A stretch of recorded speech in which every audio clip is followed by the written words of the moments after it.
नमस्कार दोस्तों। देखिए, इस वीडियो में हम दृश्य और श्रव्य साधनों के उपयोग के बारे में चर्चा करेंगे। देखिए, दृश्य और श्रव्य जो साधन हैं वो आप कैसी भी परीक्षा ले लीजिए, कोई सा भी सब्जेक्ट ले लीजिए, जैसे एसएसटी है, हिंदी है, संस्कृत है, कोई सा भी आप सब्जेक्ट ले सकते हो। उनमें सभी में बहुत ही महत्वपूर्ण है। हर सब्जेक्ट में दो दो एक एक प्रश्न इस चैप्टर से संबंधित अपन को मिलते हैं परीक्षा में। तो देखिए, दृश्य श्रव्य साधनों के अपन प्रस्तावना का भी विस्तार से अध्ययन करेंगे।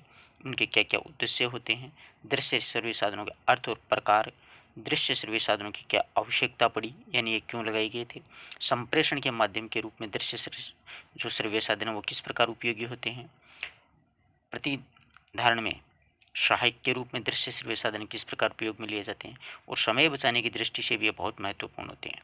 अब दृश्य श्रव्य साधनों के महत्व और प्रकार, रिकॉर्ड प्लेयर, रेडियो कार्यक्रम, दृश्य दृश्य और श्रव्य साधनों के महत्व और प्रकार। इसमें गैर इलेक्ट्रॉनिक उपकरण भी होंगे और इलेक्ट्रॉनिक उपकरण भी होंगे। दृश्य श्रव्य साधन के महत्व, उनके प्रकार, सारांश और इकाई के अंत में इसके अभ्यास प्रश्न भी दिए गए हैं। तो देखिए, अंत तक इस वीडियो को आप जरूर देखिएगा। वीडियो थोड़ा बड़ा जरूर बनेगा, परंतु अपने लिए बहुत ही कारगर साबित होगा, बहुत ही अच्छा। सबसे पहले अपन प्रस्तावना की चर्चा करते हैं, ठीक है। तो देखिए, सब कुछ सीखने का आधार अनुभव है। सब कुछ सीखने का आधार क्या होता है? इंसान का अनुभव। कई बार आप देखते होंगे कि शिक्षक पढ़ा रहा है, तो आप शिक्षकों में कंपैरिजन करते हैं कि वो शिक्षक अच्छा पढ़ाता है, वो शिक्षक बढ़िया नहीं पढ़ाता है। अच्छा वो पढ़ाता है जिसको अनुभव हो जाता है किसी चीज़ का पढ़ाने का। यानी ये बात नहीं है कि जो फ्रेशर टीचर है वो उसको वो चीज़ें आ नहीं रही हैं, वो भी वो चीज़ों को बता सकता है, लेकिन जो फ्रेशर अध्यापक है उसका बताने का तरीका और एक अनुभवी अध्यापक है उसका बताने का तरीका अलग अलग होता है। तो ये अनुभव का बहुत महत्व होता है हर चीज़ में। जैसे आप देखते हैं, जो मिस्त्री होते हैं, कारीगर होते हैं, तो एक अच्छी तरीके से काम करता है और एक यूं ही कर देता है जल्दबाजी में। तो वो उनके अनुभव पर ही निर्भर करता है। तो अनुभव सबसे बड़ी चीज़ होती है। समझ रहे हो ना बात को? तो देखिए, प्रभावी अधिगम के लिए प्रत्यक्ष अनुभव प्रदान करना तथा वास्तविक पदार्थ अर्थात मेज है, कुर्सी है, सेब है, केला है इत्यादि हैं, ये प्रत्यक्ष, इनका अपन प्रत्यक्ष अनुभव कर सकते हैं। आदि को दिखाना सबसे अच्छा तरीका है, यानी इन चीज़ों को अपन दिखा करके भी बच्चों को शिक्षण कार्य करवा सकते हैं। इन चीज़ों को जैसे मेज, कुर्सी, सेब, केला, ये तो अपन कक्षा में उपस्थित करवा सकते हैं। लेकिन कहीं पर मान लो वर्णन आ जाए नदी का, पहाड़ों का, भौगोलिक स्थिति का, तो वहाँ पर हम अपन ये नहीं है कि कक्षा में भाई नदी को ले आए, बल्कि नदी का एक प्रतिरूप, एक मॉडल, एक चार्ट पे उसका चित्र बना करके प्रस्तुत कर सकते हैं और बच्चों को समझा सकते हैं। तो देखिए, पर आप सभी वास्तविक पदार्थों को कक्षा में नहीं ला सकते। तो वास्तविक जैसे नदी, पहाड़ हैं, इनको अपन कक्षा में प्रस्तुत नहीं कर सकते। आप अपने शिक्षार्थियों को दूरवर्ती स्थानों जैसे रेगिस्तान है, जंगली जानवर हैं, भूतकाल की घटनाओं के विषय में बताना चाहेंगे। जैसे अजंता एलोरा की गुफाएं हैं, उसका वर्णन चल रहा है, तो अपन अजंता एलोरा की गुफाएं तो ले के तो आ नहीं सकते कक्षा में, तो उनका अपन मॉडल ही प्रस्तुत कर सकते हैं। अब रेगिस्तान के टिल्लों का अपन चित्र प्रस्तुत कर सकते हैं, जंगली जानवरों के चित्र प्रस्तुत कर सकते हैं, भूतकाल की कोई घटनाएं हुई उनके चित्र प्रस्तुत कर सकते हैं। तो ये सारी चीज़ें हैं, वो सारी की सारी क्या होगी, एक मॉडल, एक चित्र, एक चार्ट में प्रस्तुत कर सकते हैं। उनके बारे में अगर अपन बताना चाहेंगे तो इन अनुभवों को वास्तविकता के निकट बनाने के लिए हमें फ्लैश कार्ड हैं, चार्ट हैं, आरेख हैं, मानचित्र हैं, ग्लोब है, चित्र है, मुखौटा है, कठपुतलियों जैसे दृश्य साधनों की सहायता लेनी पड़ेगी। अपन ये चीज़ें दर्शाएंगे ना, जैसे रेगिस्तान है, जानवर हैं, भूतकाल की कोई घटनाएं, तो उनके लिए अपन को कोई ना कोई चित्र है, चार्ट है, कोई आरेख है, कोई मानचित्र है, ग्लोब है, इन सभी चीज़ों की अपन को क्या होगी, आवश्यकता होगी। इनके माध्यम से अपन विद्यार्थी को समझा सकते हैं। शिक्षा के क्षेत्र में प्रौद्योगिकी के विकास के साथ साथ अब हमें वीडियो कैसेट्स प्राप्त हो गए। अब वीडियो कैसेट भी प्राप्त हो गए हैं जो कक्षा शिक्षण में अत्यंत सहायक होते हैं। यानी वीडियो कैसेट्स का मतलब ये है, जैसे अजंता एलोरा की गुफाओं को अपन को विद्यार्थियों को परिचित करवाना है, तो साथ साथ में देखो, एक तो चित्र प्रस्तुत होगा एक साइड में, दूसरी साइड में उसका वर्णन चलता रहेगा। तो अपन को बताया जाएगा कि ये देखो, अजंता एलोरा की इतनी गुफाएं, 29 गुफाएं थी, इसमें इतने चैत्यों की थी, इतने बौद्ध भिक्षुओं को थी, इतनी इनकी थी। तो सारी बातें एक साथ में बताई जाती हैं, साथ साथ चित्र भी दिखता रहता है, तो विद्यार्थियों को वो बातें बिल्कुल सरलता से, बिल्कुल सुगमता से, बिल्कुल आसानी से समझ में आ जाती हैं। बहुत ही सहायक कारगर साबित हुई है ये वीडियो कैसेट्स वगैरह। जैसे आप लोग यूट्यूब पे भी देखते होंगे, कुछ चैनल्स ऐसे होते हैं जिन पे आपको पढ़ाते समय साथ साथ में उसका चित्र भी दिखाया जाता है। आप ये अवश्य ध्यान रखें कि दृश्य श्रव्य साधनों का मात्र संरक्षण शिक्षण को प्रभावी और अर्थपूर्ण नहीं बना सकता है। यानी दृश्य श्रव्य साधनों का संरक्षण करना ही शिक्षण को प्रभावी नहीं बना सकता है, बल्कि वे साधन मात्र हैं। वो तो मतलब साधन होते हैं दिखाने के लिए, बताने के लिए, और शिक्षक का स्थान नहीं ले सकते। परंतु वो शिक्षक का स्थान वो कभी नहीं ले सकते। सिर्फ आपके सामने कोई चार्ट प्रस्तुत कर दिया जाए कि यहाँ ये घोड़े का चित्र है, तो क्या आप समझ सकते हो उस घोड़े के गुण अवगुण के बारे में? सभी को बताएगा तो शिक्षक ही ना। इसलिए वो चित्र चार्ट है ना, वो कभी भी शिक्षक का स्थान नहीं ले सकते हैं। हमें यह ज्ञात होना चाहिए कि कौन सी सामग्री उपलब्ध है और उसका प्रयोग कब और कैसे किया जाना चाहिए, यानी किस सामग्री का कब प्रयोग करना चाहिए, ये भी पता होना चाहिए। दृश्य श्रव्य साधनों का प्रयोग करते समय हमें कक्षा में उपलब्ध वस्तुओं और आसपास के इलाकों में प्राप्य वस्तुओं का सर्वोत्तम उपयोग करना चाहिए। यानी आड़ोस पड़ोस में अपने जो भी वस्तुएं मिल जाएं, जिससे कि विद्यार्थी आराम से किसी भी बात को अच्छी तरीके से समझ सके। प्रभावी शिक्षण और संप्रेषण के लिए हम दृश्य श्रव्य साधनों की सहायता लेते हैं। शिक्षण को प्रभावशाली बनाने के लिए, बच्चों को एकाग्रचित करने के लिए, बच्चों का ध्यान नहीं भटके, इसलिए वो जो दृश्य श्रव्य साधन है उनकी सहायता ली जाती है। और बच्चों में रुचि पैदा करने के लिए, यानी बच्चों को जब चित्र दिखाई देंगे तो वो बच्चों में रुचि पैदा होगी उस अध्याय के प्रति, उस चैप्टर के प्रति। यह इकाई मूलतः हमें दृश्य श्रव्य साधनों की आवश्यकता और उनके प्रकारों और प्रयोग के बारे में ही हमें जानकारी देती है। यानी इस अध्याय में अपन दृश्य श्रव्य साधनों के बारे में चर्चा करेंगे विस्तार से। ठीक है, अब देखिए दृश्य श्रव्य साधनों का अर्थ और प्रकार। आपको शायद याद होगा कि पाठ्य योजना में प्रस्तुतिकरण नामक एक सोपान होता है। यानी पाठ्य योजना में शुरू में अपन क्या करते हैं, प्रस्तुतिकरण नामक एक सोपान होता है ना।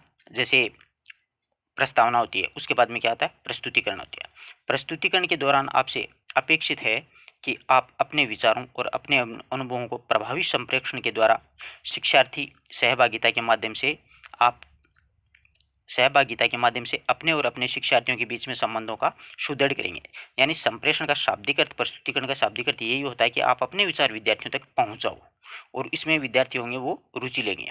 प्रभावी संप्रेषण पाठ्यक्रम विषय वस्तु के चयन और पाठ्यक्रम विषय वस्तु को उपयुक्त सामग्री तथा चित्र हैं, ग्राफ हैं, मॉडल हैं, चार्ट हैं, मानचित्र हैं, रेडियो है, दूरदर्शन है, रिकॉर्ड प्लेयर है, वीडियो के साथ समाकलित करने के संबंध में शिक्षक की भूमिका पर बल देता है। यानी शिक्षक इन सभी चीज़ों का प्रयोग है वो कर सकता है और अपने जो अध्यापन कार्य है उसको प्रभावी बना सकता है। यह सारी सामग्री पाठ्यक्रम विषय वस्तु की पूरक है और अनुपूरक है। पाठ्यक्रम और विषय वस्तु की पूरक भी है और अनुपूरक भी है। यानी पाठ्य वस्तु विषय सामग्री पूरक अनुपूरक का मतलब होता है कि वे पाठ से जुड़े हुए जितने भी जो चित्र है, मॉडल है, चार्ट है, वो उससे संबंधित होने चाहिए। ये नहीं है कि आप पाठ में कुछ और पढ़ा रहे हो, चित्र कुछ और दिखा रहे हो, तो प्रभाव नहीं पड़ेगा। यह सामग्री दृश्य श्रव्य साधन कहलाती है। यानी वो जो सामग्री अपन प्रस्तुत करेंगे, जैसे देखो ग्राफ, मॉडल, चार्ट, मानचित्र, रेडियो, दूरदर्शन, रिकॉर्ड प्लेयर, ये सारे के सारे क्या होते हैं, दृश्य श्रव्य साधन होते हैं। दूसरे शब्दों में शिक्षक के द्वारा प्रभावी संप्रेषण के लिए प्रयुक्त दृश्य श्रव्य साधन ही ये कहलाते हैं। यानी शिक्षण को प्रभावी बनाने के लिए, संप्रेषण को प्रभावी बनाने के लिए ये बहुत ही उपयुक्त साधन होते हैं, दृश्य श्रव्य साधन। दृश्य श्रव्य साधनों में के विविध रूप होते हैं। कुछ लोग कहते हैं कि व्यापक रूप से 2 प्रकार के होते हैं, कुछ उन्हें 3 प्रकार के मानते हैं। यानी दृश्य श्रव्य साधन है, कुछ 2 प्रकार के मानते हैं, कुछ 3 प्रकार के मानते हैं, कुछ लोग उन्हें 4 या 5 प्रकार का भी बना दे। किंतु प्राथमिक स्तर पर प्रयुक्त सामग्री दृश्य श्रव्य साधनों में 3 प्रमुख कोटियों में वर्गीकृत की गई है, 3 भाग में विभाजित की गई है। वर्गीकरण शिक्षार्थियों की उन ज्ञानेंद्रियों पर आधारित होता है जो इन साधनों के द्वारा प्रभावित होती है। वर्गीकरण तभी वो होगा, शिक्षार्थियों की ज्ञानेंद्रियों पर आधारित होगा जो इन साधनों से प्रभावित होंगे। ज्ञानेंद्रिया मतलब जैसे अपनी आँख है, अपने नाक है, अपने मुंह है, ये प्रभावित होंगे कि नहीं होंगे उन शिक्षण सामग्री से। जो साधन शिक्षार्थियों की श्रवणेंद्रिया को प्रभावित करते हैं, श्रवणेंद्रिया मतलब कान को, तो वो श्रव्य साधन कहलाएंगे। आगे बात समझ में पूछा जा सकता है कि वो कौन सा शिक्षण सामग्री होती है जिसमें श्रवणेंद्रियां प्रभावित होती हैं, तो वो श्रव्य साधन होते हैं। और ऐसे साधन रिकॉर्ड प्लेयर या ग्रामोफोन, टेप रिकॉर्ड या रेडियो कार्यक्रम, तो देखो इनमें सिर्फ अपन को सुनाई देगा, दिखाई नहीं देगा। आप देखते होंगे रिकॉर्ड प्लेयर में सिर्फ रिकॉर्ड की भी आवाज़ ही सुनाई देगी, जब ग्रामोफोन में आवाज़ ही सुनाई देगी, टेप रिकॉर्ड में आवाज़ ही सुनाई देगी, रेडियो में भी आवाज़ ही सुनाई देगी। इन सभी में क्या होगा, सिर्फ और सिर्फ अपने को आवाज़ सुनाई देगी, इसलिए ये किस में आएंगे, श्रव्य साधनों की श्रेणी में आएंगे। और जिसमें सिर्फ दिखाई देगा वो दृश्य श्रेणी में, जिसमें दिखाई और सुनाई दोनों देगा वो दृश्य श्रव्य आएंगे। इसलिए 3 प्रकार के हो गए। दूसरा है दृश्य साधनों में शिक्षार्थियों के नेत्र इंद्रिय शामिल होते हैं। यानी आँख, शामपट होता है सबसे पहले, दूसरा बुलेटिन बोर्ड होता है, चित्र होते हैं, चार्ट होता है, फोटोग्राफ होती है, पोस्टर, मानचित्र, ग्लोब, मॉडल, नमूने, पाठ्य पुस्तकें, मूक चलचित्र इत्यादि इत्यादि ये सारे साधन हैं। इन सभी में अपन सिर्फ देख सकते हैं, इसमें कोई आवाज़ नहीं निकलती। श्यामपट्ट से कभी आवाज़ आती है? नहीं आती है, आजकल आने लग गई है क्योंकि इलेक्ट्रॉनिक बोर्ड आ गया ना, परंतु उसमें साथ साथ आपको चित्र भी दिखेगा, ध्यान रखना इस बात का। श्यामपट्ट है, बुलेटिन बोर्ड है, चार्ट है, फोटोग्राफर है, पोस्टर, मानचित्र, ग्लोब, मॉडल, इन सभी को अपन सिर्फ देख सकते हैं, इनसे आवाज़ नहीं निकलती है, ठीक है ना, ध्यान रखना। वर्तमान में जो युग आ गया है उसमें श्यामपट्ट है ना, वो दृश्य और श्रव्य दोनों में शामिल हो गया है, ठीक है, क्योंकि श्यामपट्ट से आजकल आवाज़ भी आती है, क्योंकि चलचित्र साथ साथ में चलते रहते हैं, साथ साथ में आवाज़ भी सुनाई देती रहती है। आ रही है ना बात समझ में? इसलिए कई कई पुस्तकों में आपको ग्लोब भी है ना, वो दृश्य श्रव्य साधनों की श्रेणी में रखा गया है, परंतु ग्लोब जो होता है वो मूल रूप से दृश्य ही होता है, श्रव्य नहीं होता है। हाँ, ग्लोब दो प्रकार के जरूर होते हैं, एक राजनीतिक ग्लोब होता है, एक भौतिक ग्लोब होता है, ठीक है। ज़्यादातर कक्षाओं में राजनीतिक जो ग्लोब होता है वही प्रयुक्त किया जाता है। मूक चलचित्र होते हैं, इसमें आवाज़ नहीं आती है, सिर्फ चित्र चित्र दिखाई देते हैं अपन को। तीसरा साधन वो होता है दृश्य और श्रव्य साधन दोनों साथ साथ में, जिसमें सुनने कर्ण और देखने नेत्र की दोनों इंद्रियां शामिल होती हैं। जैसे दूरदर्शन होता है, टेलीविजन होता है ना, वो वीडियो फिल्म होती है जो मैंने आपको पीछे बताई है, चलचित्र होते हैं। चलचित्र देखो, एक तो मूक चलचित्र, ये ध्यान में रखने वाली बात है कि मूक चलचित्र किस में आएगा, ये सिर्फ दृश्य में आएगा, जबकि चलचित्र एक अकेला शब्द आ जाएगा ना, वो वहाँ पर दृश्य और श्रव्य दोनों में आएगा। चलचित्र किसको बोलते हैं? वीडियो को ही बोलते हैं।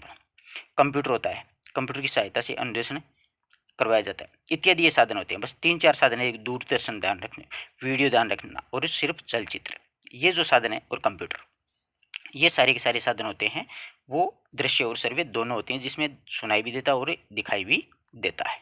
आगे बात समझ में? अगला देखिए, माध्यम को ध्यान में रखते हुए दृश्य श्रव्य साधनों को दो वर्गों में विभाजित किया जा सकता है, मुद्रित और अमुद्रित। अब देखो, दृश्य और श्रव्य साधनों को दो भागों में विभाजित अलग किया जाता है, तीन भागों में देख लिया आपने, एक तो सिर्फ श्रव्य, एक दृश्य श्रव्य, ये तीन पार्ट अलग हो गए। बल्कि माध्यम को ध्यान में रखते हुए दृश्य श्रव्य साधनों को दो भागों में विभाजित किया जा सकता है, मुद्रित और अमुद्रित। मुद्रित मतलब लिखा हुआ, एक बिना लिखा हुआ। तो अब देखिए, मुद्रण की प्रमुखता वाले साधन या फिर सामग्री मुद्रित माध्यम कहलाते हैं। मुद्रण मतलब छपा हुआ। मुद्रण की प्रमुखता वाले साधन या सामग्री मुद्रित माध्यम कहलाते हैं। पाठ्य पुस्तक या पूरक पुस्तक मुद्रित माध्यम में सर्वोपयुक्त उदाहरण होता है। लेखक का संदेश पाठक तक मुद्रण माध्यम से पहुंचता है, यानी लेखक का जो संदेश होता है वो पाठक यानी पढ़ने वाले तक लिखित रूप में पहुंचता है, मुद्रण रूप में ही पहुंचता है। पाठ्य पुस्तकों या पूरक पुस्तकों के अतिरिक्त अन्य सभी सामग्री अमुद्रित माध्यम के अंतर्गत आती है। पाठ्य पुस्तक या फिर पूरक पुस्तकों के अतिरिक्त अन्य जितनी भी सामग्री है वो अमुद्रित माध्यम के अंतर्गत आती है। दूरदर्शन है, वीडियो फिल्म है, चार्ट है, चित्र है, ग्राफ है आदि। देखो, दूरदर्शन है, वीडियो है, फिल्म है, चार्ट है, चित्र है, ग्राफ है, ये सारी अमुद्रित होती है। आगे बात समझ में? हो सकता है यह वर्गीकरण उपयुक्त प्रतीत न हो, तथापि मुद्रित माध्यम का संकल्पना को प्रस्तुत करने के लिए ऐसा किया जाता है। दृश्य साधनों की आवश्यकता क्यों पड़ी?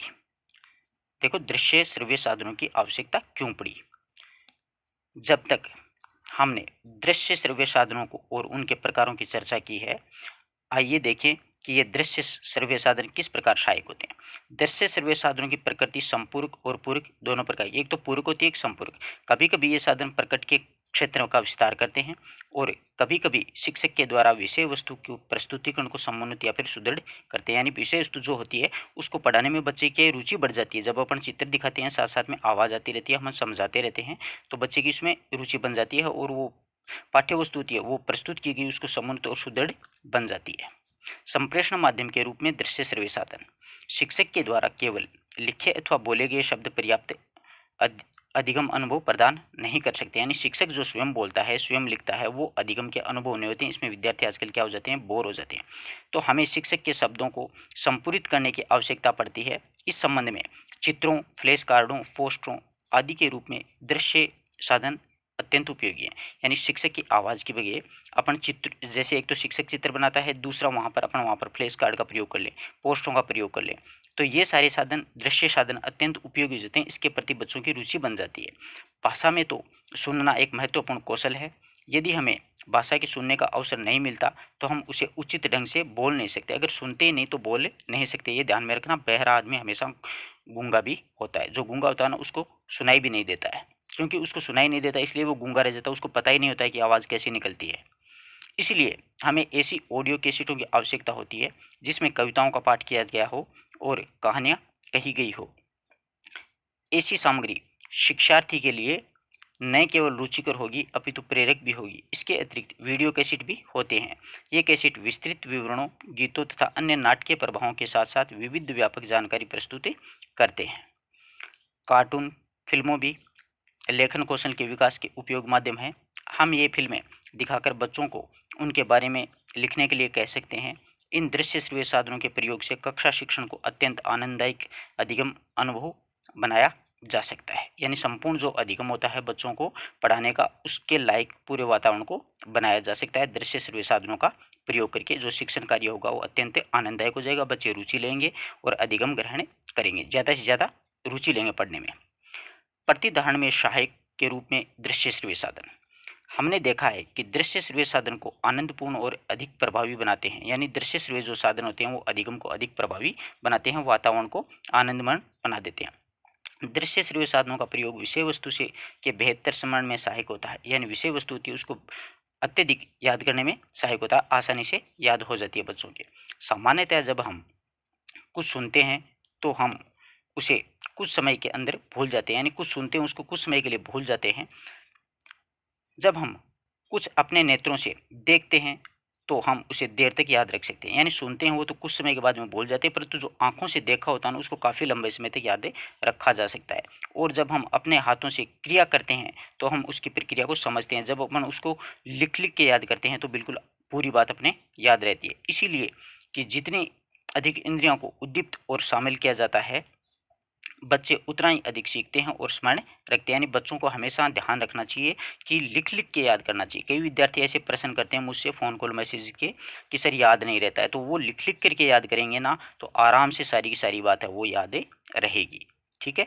हाँ, एक बार में अगर आप याद करके लिखते हो तो हो सकता है आपको 20-25% याद रहे, परंतु 2-3 बार कोशिश करोगे तो आपको पूरा याद रहेगा। इसीलिए अत्यंत आवश्यक है कि हम बच्चों को वस्तुओं और पदार्थों के सुनने, बोलने, देखने, सूंघने और छूने का अधिक अवसर उपलब्ध करवाएं। यानी बच्चों को ज़्यादा से ज़्यादा क्या कराएं, उनको प्रत्यक्ष रूप से उसको दिखाएं, सुनाएं, उसको हाथ लगवाएं, छुआएं, वो अवसर प्रदान कराएं कि जैसे आप विज्ञान जैसे विषय होते हैं उसमें प्रयोग करवाए जाते हैं। इससे विद्यार्थियों को प्रत्यक्ष अनुभव प्राप्त होता है। याद रखिए ये अनुभव इतने समृद्ध होंगे कि शिक्षार्थी उनके बारे में बोलने, पढ़ने, लिखने और लिखने के लिए उतने अधिक प्रेरित होंगे। यानी विद्यार्थी को जब अवसर दिया जाएगा किसी चीज़ को करने को तो उस चीज़ को बार बार करेगा, बोलने की कोशिश करेगा, पढ़ने की कोशिश करेगा, लिखने की कोशिश करेगा, उतना ही अधिक वो ज़्यादा उत्प्रेरित होगा, उतना अधिक आकर्षित होगा उन चीज़ों के प्रति। समय बचाने के माध्यम में दृश्य श्रव्य साधन किस प्रकार उपयोगी हैं देखिए।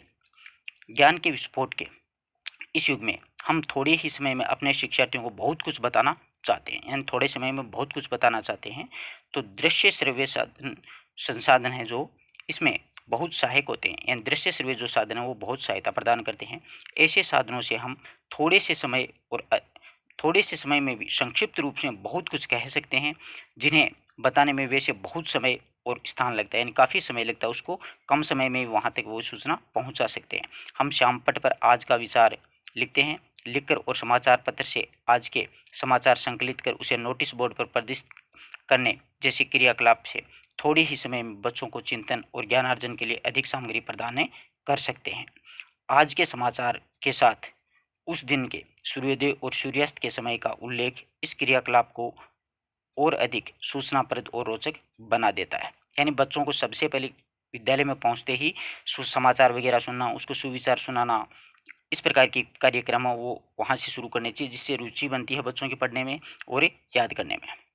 सूचना पट पर सूचना भी देनी चाहिए। ये सूचना पट आप देख रहे हो प्रत्येक विद्यालय में होता है। इसी प्रकार ग्राहक और दुकानदार या फिर अतिथि और आतिथ्य के बीच में बातचीत को ऑडियो कैसेट्स पर टेप करके वास्तविक जीवन में बातचीत के मॉडल शिक्षार्थियों के समक्ष प्रस्तुत कर सकते हैं। साथ ही काफ़ी समय भी बचा सकते हैं, यानी काफ़ी समय बच सकता है। अतः उपयुक्त, सुसंगत और प्रभावी साधनों से पुष्ट, भली भांति सुविकसित भाषा कार्यक्रम पर्याप्त समुन्नत अनुभव प्रदान करता है और इनसे अंततः शिक्षार्थी में भाषा कौशलों का विकास होता है। यानी विद्यार्थी को बोलने की क्षमता में विकास होता है। जैसे विद्यालय में अपन प्रार्थना सभा बुलाते हैं, बाल सभाएँ होती हैं, समाचार वगैरह बुलाते हैं, सुविचार बुलाते हैं। इससे विद्यार्थियों में बोलने की भाषा का कौशल का विकास होता है, यानी बच्चा बोलना सीख जाता है हर एक चीज़ को। श्रव्य साधनों का महत्व और प्रकार। सिर्फ सुनने वाले, हम पहले ही चर्चा कर चुके हैं कि श्रव्य साधन ऐसी सामग्री है जिसमें विद्यार्थियों की श्रवणेंद्रियां शामिल होती हैं, यानी कान शामिल होते हैं और फिर उद्दीप्त होती हैं। प्राथमिक कक्षाओं में विशेषतः भाषा अधिगम में विविध श्रवण क्रियाकलापों द्वारा शिक्षार्थियों में संप्रेषण कौशलों का समुन्नत या सुदृढ़ीकरण अनिवार्य है। इसके अतिरिक्त वर्णों और शब्दों के शुद्ध उच्चारण के लिए आवश्यक है कि उन्हें शुद्ध उच्चारण सुनने के पर्याप्त अवसर दिए जाएं। यानी शिक्षक जब तक सही शुद्ध उच्चारण नहीं करेगा तो बच्चा भी शुद्ध उच्चारण नहीं सीख सकेगा। इसलिए बच्चों को शुद्ध उच्चारण सिखाने के लिए शिक्षक को भी का सर्व प्रमुख गुण यह होता है कि वो उच्चारण शुद्ध करे प्रत्येक शब्द का। कक्षा स्थिति में टेप रिकॉर्ड्स, रेडियो प्लेयर्स तथा ग्रामोफोन के साथ रेडियो कार्यक्रम का इस प्रयोजन में के लिए मुख्यतः उपयोग किया जा सकता है, क्योंकि इस प्रकार के जो श्रव्य साधन है, जैसे टेप रिकॉर्ड है, रेडियो प्लेयर है, ग्रामोफोन है, श्रव्य साधनों से विद्यार्थियों का अधिगम बेहतर होता है। तथापि रेडियो कार्यक्रम थोड़े समय के लिए उपलब्ध होते हैं, वैसे इस शिक्षक के लिए भी उनका सदाप्रयोग करना संभव नहीं है। सबसे अच्छा तरीका ये है कि सुसंगत रेडियो कार्यक्रम को टेप रिकॉर्ड में टेप कर लिया जाए। यानी रेडियो पे कार्यक्रम एक निश्चित समय पर आते हैं और उस निश्चित समय पर अगर विद्यार्थी कक्षा में नहीं होते तो वो नहीं सुन पाते हैं। इसलिए रेडियो कार्यक्रमों को हमें क्या करना चाहिए, टेप रिकॉर्ड में रिकॉर्ड कर लेना चाहिए, टेप कर लेना चाहिए और शिक्षक या फिर शिक्षार्थी को आवश्यकता के अनुसार इसका प्रयोग किया जाए। रिकॉर्ड प्लेयरों और ग्रामोफोन का प्रयोग तब किया जाता है जब कुछ गीतों और कविताओं में समूह गीतों, प्रार्थनाओं इत्यादि को प्रस्तुत करना हो, यानी बच्चे किस प्रकार से गाएं किस चीज़ को, उनको सिखाया जाए इसके माध्यम से। अन्य कार्यक्रम रेडियो से यदि संभव हो तो दूरदर्शन से भी रिकॉर्ड किए जा सकते हैं। आजकल बड़े पैमाने पर ऑडियो कैसेट्स का उत्पादन हो रहा है। इनमें शिशु गीतों, कविताओं, कहानियों आदि का सुपाठ प्रस्तुत किया गया है। सुपाठ का प्रतिमान प्रस्तुत करने के साथ साथ विभिन्न ध्वनियों प्रभावों के द्वारा शिक्षार्थियों में रुचि भी उत्पन्न कर सकते हैं, यानी विद्यार्थियों में रुचि उत्पन्न कर सकते हैं कि देखो टेप रिकॉर्ड में किस प्रकार से छोटे छोटे बच्चे गाने गा रहे हैं, कविताएं गा रहे हैं, कहानी पढ़ा रहे हैं। इस प्रकार से रिकॉर्ड प्लेयर स्वयं के द्वारा किए गए पाठ या फिर वर्णन की रिकॉर्डिंग अथवा उच्चारण को सुधारने में सहायता होती है। यानी उच्चारणों को सुधारने के लिए उच्चारण में सहायता ऐसी होती है, जैसे शिक्षक होता है जो काठिन्य निवारण करवाया जाता है कक्षा में, तो कठिन जो शब्द होते हैं उनको शिक्षक पहले क्या करता है, बोर्ड पर लिख देता है और फिर उनका टेप रिकॉर्ड के माध्यम से क्या करवाया जाता है, उच्चारण करवाया जाता है, ताकि बच्चे टेप रिकॉर्ड के माध्यम से उस उच्चारण को बहुत अच्छी तरीके से सीख सकते हैं। साथ ही वह अपनी वाणी को सुनना अत्यंत रोचक और उत्तेजक होता है। यानी विद्यार्थी जो उच्चारण करते हैं उनको भी रिकॉर्ड कर सकते हैं, जिससे कि विद्यार्थियों को अपनी आवाज़ सुनने को मिलेगी तो वो और अधिक रुचि लेंगे उसमें और रोचक और उत्तेजक होंगे। बैटरी के द्वारा संचालित टेप रिकॉर्ड आजकल बाजार में आसानी से उपलब्ध है। टेपों का बार बार प्रयोग किया जा सकता है। शिक्षार्थी अपने गानों, परिचर्चाओं को टेप कर सकते हैं तथा शिक्षक शिक्षार्थियों के बोलने का मूल्यांकन के लिए इसका उपयोग भी कर सकता है कि आपने ये जो शब्द बोला है इसका उच्चारण ये होगा। कभी कभी बच्चे वाक्य में कुछ अनावश्यक शब्दों का प्रयोग भी कर देते हैं। उदाहरण के लिए, मैं न विद्यालय जा सकता, तो यहाँ पर न इस प्रकार की अशुद्धि टेप रिकॉर्ड की सहायता से दूर की जा सकती है आराम से। मैं विद्यालय नहीं जा सकता ये भी बोल सकता है, मैं नए विद्यालय जा रहा था, कोई मतलब नहीं इसका नए का। टेप रिकॉर्ड के प्रयोग से आप अपने शिक्षार्थियों के सुनने और कौशलों के विकास के लिए काफ़ी संख्या में कार्यक्रम बना सकते हैं। इसमें आपकी सहायता के लिए नीचे कुछ क्रियाओं का विवेचन किया जा रहा है। अब देखो क्रियाकलाप फर्स्ट। अब देखो कौन सी कक्षा छठी की बात है। कक्षा छठी अथवा सातवीं से दो बच्चों को बुलाया। इससे पहले कि आप उन्हें लिखित सामग्री पढ़ने का निर्देश दें, सुनिश्चित कर लें कि आपका टेप रिकॉर्ड सही ढंग से काम कर रहा है और आप सहज रूप में कार्यक्रम रिकॉर्ड कर सकेंगे। शिक्षार्थी को आपके द्वारा बताए गए ढंग से लिखित सामग्री पढ़ने के लिए कहिए और टेप रिकॉर्ड कीजिए और कक्षा के सामने कार्यक्रम प्रस्तुत कीजिए। इसमें शिक्षक क्या करता है, कक्षा 6 और 7वीं के दो बच्चों को बुला लेता है और बच्चों को बुलाने के बाद में उनसे वो पाठ वगैरह पढ़वाता है, उनसे उच्चारण करवाता है और उनकी बात है वो रिकॉर्ड करता जाता है और उसके बाद में संपूर्ण कक्षा के सामने वो रिकॉर्ड है वो सुना देता है। इसमें भाषा कौशल का विकास होता है विद्यार्थी का। दूसरे में देखिए, आप कुछ कार्यक्रमों का निर्माण 2 या 3 अन्य शिक्षकों की सहायता से भी कर सकते हैं। ये कार्यक्रम अत्यंत प्रभावी होंगे यदि आप कार्यक्रम को रिकॉर्ड करने से पहले और शिक्षार्थी के सामने कार्यक्रम प्रस्तुत करने के बाद अन्य शिक्षकों के साथ ये विवेचन कर लें कि क्या किया जाए और कैसे किया जाए, यानी पूरी बात आप सुनिश्चित कर लें कि किस प्रकार से विद्यार्थियों को शिक्षण कार्य है वो करवाया जाए। ये शिक्षकों के माध्यम से होता है। तीसरा जो कार्यकलाप है, इसमें आप अपने शिक्षार्थियों के लिए कुछ रिकॉर्ड कार्यक्रम रिकॉर्ड कर सकते हैं, यानी अच्छे जो कार्यक्रम आते हैं रेडियो पे उनको टेप में रिकॉर्ड कर सकते हैं। पर्यावरण अध्ययन की पाठ्यपुस्तक में एक प्रकरण संसरणीय रोग, मान लीजिए कि क्षेत्रीय केंद्र में संसरणीय रोग है और कारण और रोकथाम रेडियो कार्यक्रम प्रसारित हो रहा है, यानी संसरणीय जो कार्यक्रम है इसके रोग के कारण और रोकथाम है वो कार्यक्रम चल रहा है रेडियो पे। तो आप कार्यक्रम को रिकॉर्ड कर सकते हैं और शिक्षार्थियों को सुना सकते हैं कि ये किस कारण से फैल रहा है और किस कारण से इसका उपाय किया जा रहा है, ये बात है। इससे विद्यार्थियों में अद्यतन और प्रामाणिक जो सूचनाएं हैं वो भी प्राप्त करने के अवसर मिलेंगे और वे प्रभावी अधिगम भी कर सकेंगे। आगे बात समझ में। रेडियो कार्यक्रम, देखिए रेडियो कार्यक्रम एक निश्चित समय पर आते हैं। रेडियो कार्यक्रम को सुनने के लिए स्वर्ण कौशलों के पूर्व प्रशिक्षण की आवश्यकता होती है। इससे पहले कि शिक्षार्थी कार्यक्रम सुने उन्हें उचित निर्देश की आवश्यकता है, क्योंकि रेडियो कार्यक्रम दोहराए नहीं जा सकते जब तक कि उन्हें तत्काल रिकॉर्ड न किया जाए। यानी रेडियो कार्यक्रम एक निश्चित समय पर आते हैं, उनको दोहरा नहीं सकते, क्योंकि जैसे ही समय निकल जाता है वो कार्यक्रम भी खत्म हो जाता है, इसलिए उनको टेप रिकॉर्ड में रिकॉर्ड कर लिया जाता है। अगर नहीं करेंगे तो दोबारा नहीं सुन सकेंगे। रेडियो कार्यक्रम दो प्रकार के होते हैं। रेडियो कार्यक्रम के एक प्रकार को शैक्षिक रेडियो प्रसारण कहा जाता है, जो शिक्षकों और शिक्षार्थियों को सहभागिता के अवसर पर प्रदान करता है। ये कार्यक्रम विद्यालय कार्यक्रमों को संपूरित होता है, यानी विद्यालय से संबंधित जुड़ी हुई जो बातें होती हैं वो प्रसारित की जाती हैं। आप अपने शिक्षार्थियों के साथ में कार्यक्रम सुन सकते हैं और उसका विवरण भी लिख सकते हैं कि यह कार्यक्रम अपने लिए कहाँ तक उपयोगी होगा।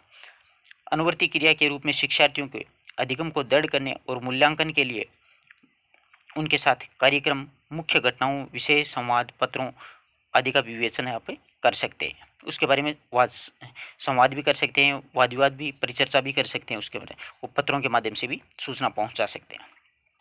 रेडियो कार्यक्रम का दूसरा वर्ग उन कार्यक्रमों का है जिसमें सामाजिक मुद्दों, स्वास्थ्य एवं रोगों तथा विश्व के संबंध में सामान्य चर्चा होती है। जैसे खबरें वगैरह आती हैं ना, विश्व में कहाँ क्या हो रहा है। जो कार्यक्रम आपको अपने शिक्षार्थियों के लिए उपयोगी लगते हैं उन्हें रिकॉर्ड किया जा सकता है, यानी विद्यार्थियों के लिए उपयोगी जो चीज़ होंगी उनको आप रिकॉर्ड कर सकते हो और कक्षा में अपने प्रस्तुतिकरण को संपूरित करने के लिए उनका प्रयोग किया जा सकता है, यानी कक्षा में भी आप विद्यार्थियों को सुना सकते हो। इससे पहले कि आप अपने विद्यार्थियों को कोई रेडियो कार्यक्रम सुनने का निर्देश दें, ये जांच लीजिए, यानी ये बातें ध्यान में रखनी चाहिए। प्रत्येक के पास में नोट करने के लिए अपनी कॉपी और पेंसिल होनी चाहिए। विद्यार्थी के पास में जो अच्छी बातें हैं वो नोट करते जाएँ। शिक्षार्थी सामान्य रूप से जानते हैं उन्हें क्या नोट करना है, यानी उनको ये भी पता होना चाहिए कि उनको नोट क्या करना है।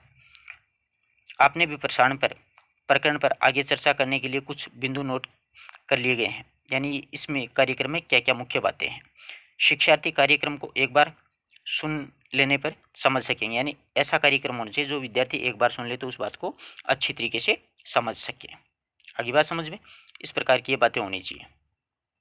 दृश्य साधन के महत्व। अब देखिए दृश्य साधनों के क्या क्या महत्व, क्या क्या प्रकार होते हैं। जिन साधनों के लिए विद्यार्थियों के नेत्र इंद्रिय, देखने दृष्टि संबंधी इंद्रियों को शामिल किया जाने की अपेक्षा होती है, वही दृश्य साधन होते हैं। आगे बात समझ में। दृश्य साधनों की रचना शिक्षार्थियों के नेत्रों को प्रभावित करने के लिए की जाती है, ताकि वे समझ सकें कि क्या दिखाया जा रहा है। भाषा अधिगम में बोलने लिखने के भाषा कौशलों के विकास में दृश्य साधन सहायक होते हैं, क्योंकि वे विद्यार्थियों के नेत्र और इंद्रियों को उद्दीप्त करते हैं, यानी आँखों को सचेत रखते हैं, आंखें खुली रहती हैं। ये सारे साधन दिखाए जा रहे हैं, जैसे ग्लोब है, ये श्यामपट है, चित्र मॉडल है, ये सारे के सारे दृश्य साधन हैं। अब देखो वर्ग फर्स्ट में क्या होता है। इस वर्ग में वे साधन हैं जो इलेक्ट्रॉनिक उपकरण या फिर मशीन का प्रयोग नहीं होता है इसमें। जैसे देखो चाक बोर्ड, मतलब श्यामपट कह सकते हैं, चित्र, poster, plain board, chart, photograph, मानचित्र, ग्लोब, ग्राफ, वस्तुएं, नमूने, मॉडल, कठपुतली, मिट्टी की बनी वस्तुएं, पाठ्यपुस्तक के चित्र आदि दृश्य साधन है। ये सारे के सारे दृश्य साधन है, परंतु ये इलेक्ट्रॉनिक नहीं है, ये बात में ध्यान में रखनी है, ठीक है ना, अच्छी तरीके से। और दूसरे जो वर्ग है इसमें जो शामिल किए गए हैं वो सारे के सारे उपकरण इलेक्ट्रॉनिक साधन होते हैं। उसको भली प्रकार समझिए। इसमें ओवरहेड प्रोजेक्ट है और मूक चलचित्र है। मूक चलचित्र ध्यान रखिएगा, सिर्फ चलचित्र आ गया तो वो दृश्य श्रव्य दोनों में चला जाएगा। सिर्फ चलचित्र जो शब्द आएगा वो ध्यान में रखना, मूक चलचित्र है वो दृश्य साधनों के अंतर्गत शामिल किया गया है। ठीक है ना। और सिर्फ चलचित्र आएगा, वो दृश्य और श्रव्य दोनों में आएगा। आगे ओवरहेड प्रोजेक्ट और मूक चलचित्र। अब गैर इलेक्ट्रॉनिक साधन जैसे चाक बोर्ड है यानी शामपट है।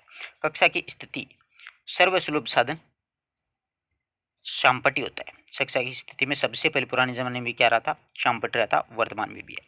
अब चूंकि ये पट हरे सफेद आदि अनेक रंगों का हो सकता है और ब्लैक भी होता है, पहले तो ब्लैक बोर्ड ही बोलते थे इसको, शामपट इसीलिए नाम था इसका।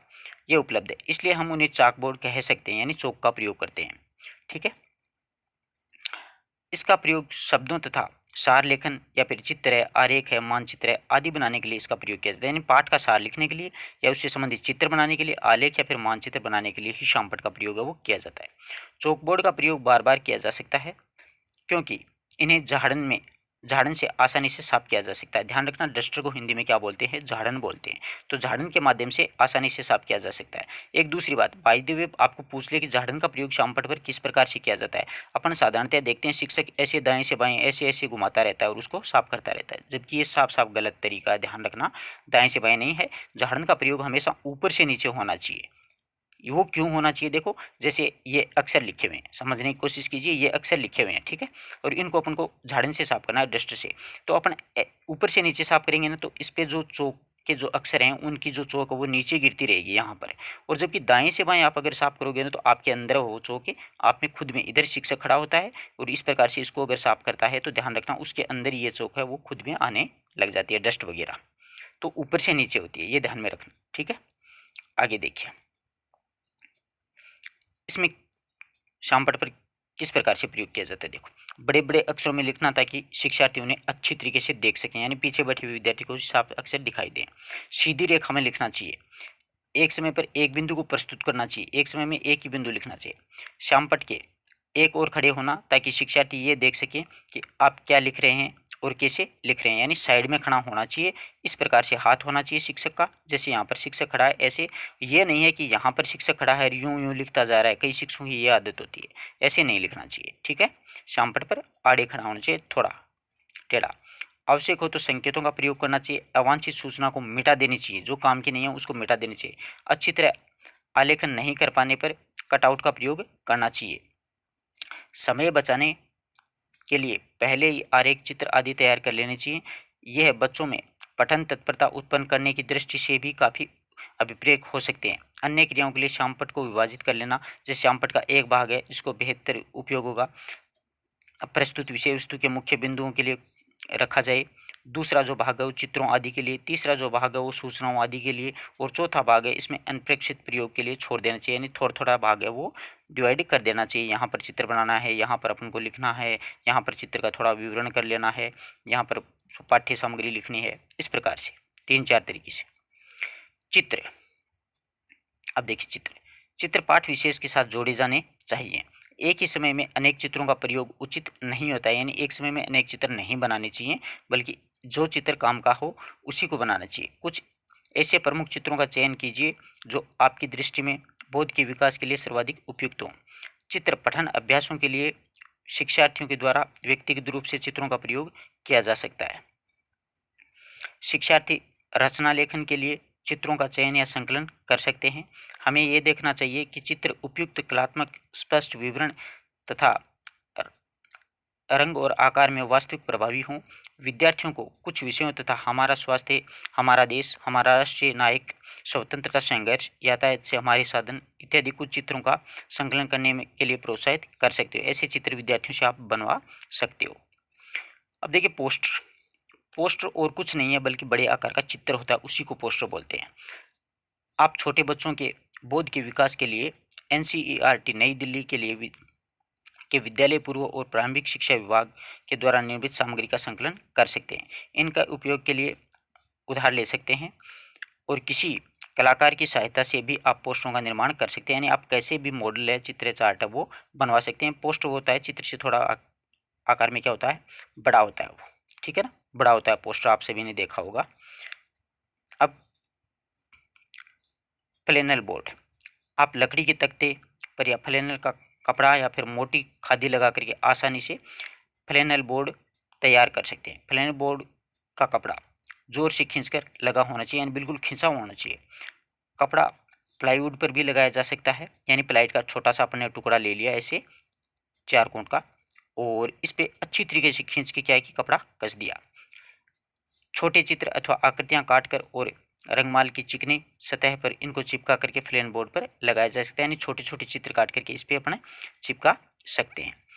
आइए देखिए फ्लेन बोर्ड पर कहानी किस प्रकार से लिखी जाती है, उसको प्रदर्शित कैसे कर सकते हैं। तो देखिए, अब देखो, एक बार एक प्यासा कौवा पानी के लिए इधर उधर भटक रहा था। इस प्रकार से विषय वस्तु लिख सकते हैं। फ्लेन बोर्ड को 2 भागों में विभाजित करना होगा। जब उसे एक गड्ढा देखा, उसने यानी कौवे ने एक गड्ढा देखा और उस गड्ढे में पर बैठ गया। उसने देखा कि गड्ढे में पानी बहुत कम है, यानी नीचे है। तो कौवे के पास कोई उपाय सोचा और एक कंकड़ पत्थर उठाकर गड्ढे में डाल दिया, और उसने एक एक करके कंकड़ गड्ढे में डाले और पानी ऊपर आया और पानी प्राप्त किया। इस प्रकार तो अपन को विषय वस्तु लिखनी है इस साइड में। तो और कौवे का चित्र बनाना है, कटआउट प्लेन बोर्ड का, और गड्ढे का चित्र बनाना है। कौवे को प्रारंभिक स्थिति में हटा करके गड्ढे पर अपन रखेंगे। चोंच को गड्ढे में गिरते हुए, यानी कौवे की चोंच से उसका कंकड़ का एक चित्र दिखाएंगे, और कौवे ने पानी पी लिया है, ये भी चित्र बनाएंगे। इस प्रकार के अपन को चित्र बनाने होंगे उसमें छोटे छोटे। अब देखिए, उपयुक्त कहानी में हमने 2 प्रमुख बातों के बारे में चर्चा की। पहली बात उन वाक्यों के बारे में है जो गधे और कौवे की कहानी को व्यक्त करते हैं। दूसरी बात शिक्षार्थियों के लिए फ्लेन बोर्ड के लिए प्रस्तुत क्रियाकलाप है। आगे बात, एक तरफ तो अपन चित्र बना देंगे, एक तरफ विषय वस्तु लिख देंगे। अब देखिए, आइए देखें कि क्रियाकलाप शिक्षार्थियों के निम्नलिखित भाषा योग्यताओं के विकास के लिए किस प्रकार से सहायता करती है। इसमें देखो, प्यासा, गढ़ा, कंकड़ उठाया आदि शब्दों का अर्थ समझाएंगे, यानी बोर्ड पर इन चीज़ों का अर्थ समझाएंगे फ्लेन बोर्ड की क्रियाओं के माध्यम से। शिक्षार्थियों को प्यासा शब्द का अर्थ समझने में सहायता नहीं मिल सकती है। अन्य क्रियाओं में जैसे प्यासा व्यक्ति का चित्र दिखा करके विश्लेषित किया जा सकता है, कि यानी जैसे कौवा प्यासा है उस प्रकार से व्यक्ति भी प्यासा हो सकता है। संदर्भ संकेतों का प्रयोग कर सकते हैं। प्रत्येक वाक्य में अंतर्निहित अर्थ को समझ सकते हैं, यानी उसमें जो कठिन शब्द हैं उनको समझा सकते हैं। वाक्य में परस्पर संबंध का पहचान कर सकते हैं और कहानी समझा सकते हैं। विद्यार्थी को आराम से ये कहानी है, विद्यार्थी को बिल्कुल आसानी से समझ में आ जाएगी। इस विशेष कहानी के लिए प्लेन बोर्ड के अतिरिक्त आप संभवतः एक गड्ढा लेकर के आ सकते हैं। इसमें थोड़ा सा पानी भरा हो, इसमें कंकड़ डाल डाल करके आप शिक्षार्थियों को दिखा भी सकते हैं विद्यालय में कि पानी का स्तर कैसे ऊंचा उठा गया। और ध्यान रखें कि पानी निश्चित स्तर तक ही भरें ताकि कंकड़ डालने में वह आसानी से गड्ढे के मुंह तक आ सके। यानी पानी का गड्ढा करीबन मान लिया आधे से ज़्यादा कर लें, और उसके बाद में उसमें छोटे छोटे पर कंकड़ डालेंगे तो पानी वो धीरे धीरे क्या हो जाएगा, ऊपर आ जाएगा। अब देखिए, चार्ट के रूप में तथ्यपरक सूचनाओं को प्रस्तुत करने के लिए शिक्षार्थियों में प्रस्तुत विचारों और सूचनाओं को समझने संबंधी योग्यता विकसित होती है। यानी चार्ट क्यों बनवाया जाता है विद्यार्थियों से? चार्ट विद्यार्थियों से इसलिए बनाया जाता है कि उसमें क्या होता है कि कुछ मुख्य जो सूचनाएं होती हैं, जो तथ्यपरक जो जानकारियाँ होती हैं, उनको प्रस्तुत करने के लिए चार्ट तैयार करने में चौक बोर्ड क्रियाएँ हम हो सकती हैं। चौक बोर्ड की जो क्रियाएँ वो कम हो सकती हैं, जैसे सूचना पट होता है ना, एक ऐसे। उदाहरण के लिए देखिए, आप आकाश में उड़ने वाले, जंगल में घूमने वाले और पानी में तैरने वाले जीव जंतु जो है जो दिखाना चाहते हैं, तो आप इस सूचनाओं को प्रदर्शित करने के लिए चार्ट को आकाश, जंगल और पानी दिखाने के लिए क्रमशः 3 भागों में विभाजित कर लेंगे। यानी ये जो चार्ट है इसको अलग अलग 3 भागों में विभाजित अपन ने कर लिया है। आप तदनुसार रंग भर सकते हैं उसमें। आप उसमें जीव जंतुओं के आवास दिखाने के लिए चिड़िया, जानवर, मछली, मगरमच्छ आदि के चित्र भी चार्ट में बना सकते हैं, सब में अलग अलग है। आप स्वयं वर्ष भर की समय सारणी तैयार होगी या फिर उससे बनाने के लिए विद्यार्थियों का मार्गदर्शन किया होगा। आप उन्हें यह तालिका चार्ट पेपर पर भी बनाने का निर्देश है वो दे सकते हैं।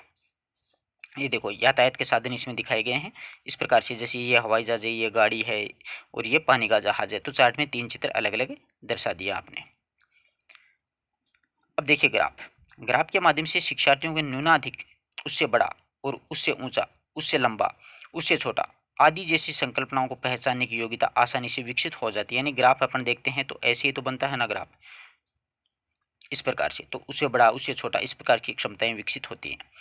अन्य संकल्पनाओं के विकास में 2 प्रकार के ग्राफ हमारी सहायता कर सकते हैं। अब देखिए कौन कौन से ग्राफ हैं। ग्राफ और पाई, वृत्त ग्राफ। अब देखिए, बार ग्राफ एक ऐसी आकृति है जिसमें एक ग्राफ पेपर पर स्तंभ बनाए जाते हैं या फिर चिपकाए जाते हैं। ये स्तंभ ऊर्ध्वाधर क्षैतिज रूप में बनाए जाते हैं, यानी ऊपर से नीचे की ओर बनाए जाते हैं।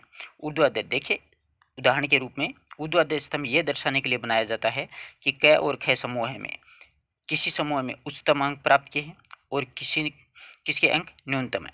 ख समूह के शिक्षार्थियों ने कितने प्रतिशत अंक प्राप्त किए हैं। शिक्षार्थी इन प्रश्नों को उत्तर ग्राफ से सूचनाएं प्राप्त करने से आसानी दे सकते हैं। यानी जैसे दो समूह हैं ये क और ख, अब क के विद्यार्थियों ने इस प्रकार से अधिक कम अधिक ऐसे प्राप्त किए और ख वालों ने अधिक प्राप्त किए, फिर एकदम न्यून आ गए, फिर ऐसे चला, फिर अधिक प्राप्त किए।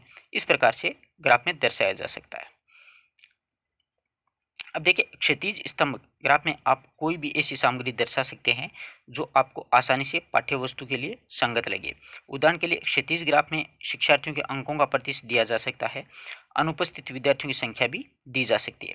जैसे आप विद्यार्थियों को दर्शा सकते हैं जिसमें 50-60 तक अंक प्राप्त किए हों और 9 जो विद्यार्थी अनुपस्थित थे उन्हें भी, जो केवल दो बार अनुपस्थित थे, उन्हें 80% या 90% अंक प्राप्त किए हैं। दूसरे प्रकार का ग्राफ है पाई ग्राफ कहलाता है। वृत्त या फिर पाई ग्राफ में विभिन्न स्थितियों में प्रतिशत अथवा अर्धशतांश, तृतीयांश, चतुर्थांश आदि संकल्पनाएं दर्शाई जा सकती हैं। ये देखिए, वर्त के रूप में आपने नीचे दिखाया, आपको ये दिखा रखा है आपने को पूरा, जिसमें देखिए ये शारीरिक है, ये कार्य अनुभव है, ये पर्यावरण अध्ययन के हैं, ये गणित के हैं, ये कला के हैं, ये भाषा के। इसमें प्रतिशत दर्शाया जा सकता है।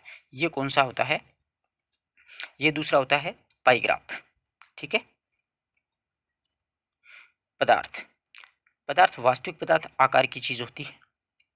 बच्चे विद्यालय में अपने सहपाठियों को दिखाने के लिए चीजें लाने में आनंद अनुभव करते हैं। यानी प्रत्येक छोटे छोटे विद्यार्थी लाते हैं कि हमारे पास ये है या हमारे पास। कुछ उद्योग प्राय विद्यालयों के अध्ययन के लिए अपने द्वारा तैयार की गई वस्तुएं भेंट करते हैं। आप अपने शिक्षण में उनका उपयोग कर सकते हैं। जैसे नमूने बनाते हैं ना, छोटे छोटे मॉडल। अब देखो, नमूने बड़ी वस्तुओं का एक भाग होता है। वृक्ष की छाल के टुकड़े, विभिन्न प्रकार की लकड़ी के बीज हैं, कलियां हैं, फूल हैं इत्यादि नमूने कहे जा सकते हैं। निर्देशानुसार कार्यक्रम में इनकी एक महत्वपूर्ण भूमिका होती है, यानी छोटे छोटे जो रूप होते हैं वो। अब मॉडल वस्तुतः है मापीय प्रतिरूप होता है। इसे प्रतिरूप भी कहा जा सकता है। यह वास्तविक वस्तु होती है। जो वास्तविक वस्तु होती है इससे थोड़ा छोटा होता है। वास्तविक वस्तु जैसे पहाड़ का अपने मॉडल बनाया तो वो छोटा ही बनेगा। उदाहरण के लिए, जब हम विभिन्न प्रकार के ग्रहों के बारे में पढ़ा रहे हों, और आप कागज़ और रुई और थर्माकोल जो होती है उसकी सहायता से इग्लू बर्फ का घर दर्शाने के लिए एक मॉडल बना सकते हैं, और वह वास्तविक वस्तु से छोटा होगा, परंतु आँखों का मॉडल आँख से बड़ा होगा। यानी जैसे अपने लाल किले का मॉडल बनाया, एक समझिए जैसे बर्फ के घर का मॉडल बनाया गया है, तो इसमें आपने इस पे मॉडल तो बना दिया, परंतु ये अपनी आंखों से तो क्या है, बड़ा है, परंतु वास्तविक जो घर होते हैं उनसे क्या रहेगा, ये छोटा रहेगा। इस प्रकार से विद्यालय दूरदर्शन के आभासी रूप मार्कअप की कहानियाँ सुनने के लिए मॉडल के रूप में प्रयोग किया जा सकता है। आभासी रूप तैयार करना कठिन नहीं है। कहानी सुनने के लिए कहानी के चित्र एक क्रम में तैयार किए जा सकते हैं। एक लकड़ी के डिब्बे में लगे हुए बेलन पर एक लंबा कागज़ लपेट लिया जाता है, दूसरा छोर दूसरे बेलन से चिपका दिया जाता है, और जब बेलनों को घुमाकर कागज़ के ऊपर नीचे किया जाता है तो उसे आभासी दूरदर्शन की कहानियाँ देख करके बच्चे आनंद उठा सकते हैं। इस प्रकार से मॉडल हैं वो बनाए जाते हैं। अब देखिए कठपुतलियाँ क्या होती हैं। बच्चे कठपुतली और कठपुतलियों में नाच में बहुत ही रुचि लेते हैं। कठपुतलियों के खेल के द्वारा आप कठपुतलियों को सभी तरह की क्रियाएं करते हुए देख सकते हैं, जैसे गाना, नाचना, घुड़सवारी, युद्ध करना, तबला, सारंगी आदि बजाना। ये सारी की सारी कठपुतलियाँ होती हैं वो प्रतिक्रियाएं करती हैं। तो एक हाथ कठपुतली, एक कठपुतलियाँ और अंगुल कठपुतलियाँ कई प्रकार की होती हैं।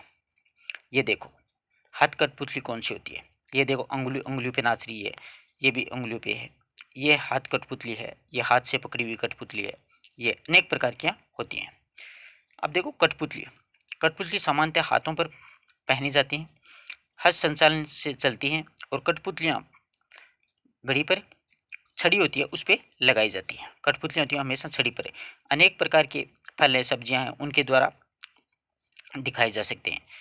अंगुल कठपुतलियों जो होती हैं वो उंगलियों पर धारण किए जाते हैं, और कुछ घटनाओं के वर्णन में उनका उपयोग किया जाता है। उदाहरण के लिए एक अंगुल पुतली है, वो राजा और दूसरी अंगुल पुतली है वो रानी का प्रतिबिंब कर सकती है। इन दोनों के बीच में चर्चा या फिर संवाद हो सकते हैं, यानी जो इनको नचाता है वो संवाद कर सकता है। ये देखो अंगुल कठपुतली आप देख रहे हो, उंगलियों पे है, जैसे चाहे वैसे कर सकता है। मूक चलचित्र, देखो छोटी कक्षा में शिक्षार्थियों को चलचित्रों के माध्यम से सिखाने में बड़ा मजा आता है। मूक जो चलचित्र हैं वे, उनमें आप केवल चित्र देख सकते हैं, मूक चलचित्रों को सिर्फ देख सकते हैं, सुन नहीं सकते हैं, क्योंकि कोई ध्वनि नहीं होती है। आपने स्वतंत्रता संघर्ष से संबंधित मूक चलचित्र देखे होंगे। आप दूरदर्शन या फिर वीडियो की आवाज़ बंद करके भी ये अभ्यास कर सकते हैं, और जहां आप कोई कथन या फिर संवाद आदि सुने बिना केवल चित्र के माध्यम से भी समझ सकते हैं। वो सिर्फ इसमें आपको चित्र चित्र दिखाई देंगे, बल्कि आवाज़ सुनाई नहीं देगी। ओवरहेड प्रोजेक्ट, अब देखिए ओवरहेड प्रोजेक्ट का प्रयोग आप हस्तलिखित कार्यों को बच्चों के सामने पर्दे पर स्क्रीन पर दर्शाने के लिए, ओवरहेड प्रोजेक्ट होता है उसका प्रयोग पर्दे पर प्रदर्शित करने के लिए किया जाता है। ओवरहेड प्रोजेक्ट के लिए पारदर्शी कागज होते हैं, जिन पर आप पारदर्शी कागजों पर लिखने के लिए विशेष तौर पर बनाए गए पन्नों की सहायता से लिख सकते हैं, जो पेन होते हैं उनकी सहायता से। ये देखो, ये रहा ओवरहेड प्रोजेक्ट, इसके माध्यम से आपको वो चलचित्र दिखाई दे देते हैं साहब।